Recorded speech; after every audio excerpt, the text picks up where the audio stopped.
Ezekiel chapter 8.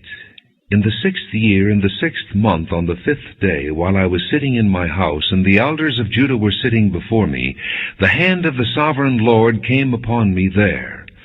I looked, and I saw a figure like that of a man. From what appeared to be his waist down he was like fire, and from there up his appearance was as bright as glowing metal. He stretched out what looked like a hand, and took me by the hair of my head. The Spirit lifted me up between earth and heaven, and in visions of God he took me to Jerusalem, to the entrance to the north gate of the inner court, where the idol that provokes to jealousy stood. And there before me was the glory of the God of Israel, as in the vision I had seen in the plain. And then he said to me, Son of man, look toward the north. So I looked, and in the entrance north of the gate of the altar I saw this idol of jealousy. And he said to me, Son of man, do you see what they are doing, the utterly detestable things the house of Israel is doing here, things that will drive me far from my sanctuary? But you will see things that are even more detestable. Then he brought me to the entrance to the court. I looked, and I saw a hole in the wall. He said to me, Son of man, now dig into the wall. So I dug into the wall and saw a doorway there. And he said to me, Go in and see the wicked and detestable things they are doing here. So I went in and looked, and I saw portrayed all over the walls all kinds of crawling things and detestable animals, and all the idols of the house of Israel. In front of them stood 70 elders of the house of Israel, and Jaazaniah, son of Shaphan, was standing among them. Each had a censer in his hand, and a fragrant cloud of incense was rising. He said to me, Son of man, have you seen what the elders of the house of Israel are doing in the darkness, each at the shrine of his own idol? They say, The Lord does not see us. The Lord has forsaken the land. Again he said, You will see them doing things that are even more detestable. Then he brought me to the entrance to the north gate of the house of the Lord, and I saw women sitting there, mourning for Tammuz. He said to me, Do you see this, Son of man? You will see things that are even more detestable than this. He then brought me into the inner court of the house of the Lord, and there at the entrance to the temple, between the portico and the altar, were about 25 men. With their backs toward the temple of the Lord, and their faces toward the east, they were bowing down to the sun in the east. He said to me, Have you seen this, Son of man? Is it a trivial matter for the house of Judah to do the detestable things they are doing here? Must they also fill the land with violence and continually provoke me to anger? Look at them putting the branch to their nose. Therefore I will deal with them in anger. I will not look on them with pity or spare them. Although they shout in my ears, I will not listen to them.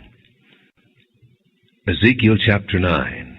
Then I heard him call out in a loud voice, Bring the guards of the city here, each with a weapon in his hand. And I saw 6 men coming from the direction of the upper gate, which faces north, each with a deadly weapon in his hand. With them was a man clothed in linen, who had a writing kit at his side. They came in and stood beside the bronze altar. Now the glory of the God of Israel went up from above the cherubim where it had been, and moved to the threshold of the temple. Then the Lord called to the man clothed in linen, who had the writing kit at his side, and said to him, Go throughout the city of Jerusalem, and put a mark on the foreheads of those who grieve and lament over all the detestable things that are done in it. As I listened, he said to the others, Follow him through the city, and kill, without showing pity or compassion. Slaughter old men, young men and maidens, women and children, but do not touch anyone who has the mark. Begin at my sanctuary. So they began with the elders who were in front of the temple.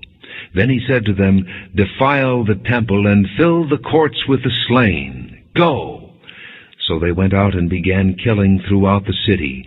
While they were killing, and I was left alone, I fell face down, crying out, Ah, sovereign Lord, are you going to destroy the entire remnant of Israel in this outpouring of your wrath on Jerusalem? He answered me, The sin of the house of Israel and Judah is exceedingly great. The land is full of bloodshed, and the city is full of injustice. They say, the Lord has forsaken the land, the Lord does not see. So I will not look on them with pity or spare them, but I will bring down on their own heads what they have done. Then the man in linen with the writing kit at his side brought back word, saying, I have done as you commanded. John's second letter. From the church leader to a very special woman and her children. I truly love all of you, and so does everyone else who knows the truth. We love you because the truth is now in our hearts, and it will be there forever. I pray that God the Father and Jesus Christ his Son will be kind and merciful to us. May they give us peace and truth and love. I was very glad to learn that some of your children are obeying the truth, as the Father told us to do. Dear friend, I am not writing to tell you and your children to do something you have not done before. I am writing to tell you to love each other, which is the first thing you were told to do. Love means that we do what God tells us, and from the beginning he told you to love him. Many liars have gone out into the world. These deceitful liars are saying that Jesus Christ did not have a truly human body, but they are liars and the enemies of Christ.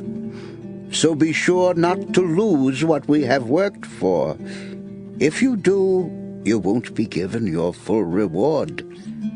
Don't keep changing what you were taught about Christ, or else God will no longer be with you. But if you hold firmly to what you were taught, both the Father and the Son will be with you. If people won't agree to this teaching, don't welcome them into your home or even greet them. Greeting them is the same as taking part in their evil deeds. I have much more to tell you, but I don't want to write it with pen and ink. I want to come and talk to you in person because that will make us really happy. Greetings from the children of your very special sister.